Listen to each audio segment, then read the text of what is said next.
Bonjour, c'est Mandarine pour MetaTrader Technique et Formation toujours. Je vous souhaite la bienvenue dans cette vidéo. Nous allons voir l'indicateur numéro 29 qui s'appelle volume. Et cet indicateur de volume indique la quantité, comme son nom le précise, de volume pour une fourchette de prix en barres affichée horizontalement. Ces barres de couleurs différentes croissent ou décroissent suivant le nombre d'intervenants qui investissent sur un laps de temps. Quand une barre est verte, c'est que le nombre de volumes croît. Quand une barre devient rouge, c'est que le nombre de volumes décroît. Les volumes par prix peuvent être utilisés pour identifier les cours de soutien et de résistance ou estimer les futurs niveaux de soutien et les futurs niveaux de résistance. Il faut savoir qu'il y a un acheteur pour un vendeur. Il est parfois difficile de déterminer le vrai volume d'acheteurs ou de vendeurs derrière cet indicateur.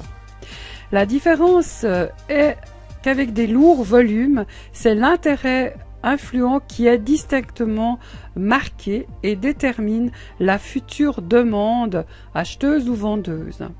En termes simples, dès qu'il y a un investisseur prêt à acheter, donc un acheteur, un certain nombre d'actions X, et qu'il y a un investisseur prêt à vendre ce même nombre d'actions X, cette rencontre de l'offre et de la demande se résume par un échange d'une certaine quantité de titres. Un certain nombre d'acheteurs et de vendeurs établissent des transactions similaires, donc achètent et vendent leurs titres, ce qui fait représenter comme le volume des transactions sur l'indicateur. Les volumes peuvent être utilisés soit pour identifier une tendance saine.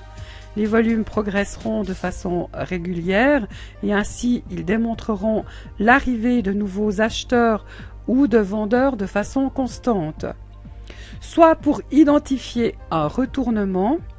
Si les volumes diminuent en tendance prononcée, cela indique l'affaiblissement des acheteurs ou des vendeurs qui commencent à trouver que les prix ont assez monté ou sont assez descendus suivant une tendance haussière ou une tendance baissière.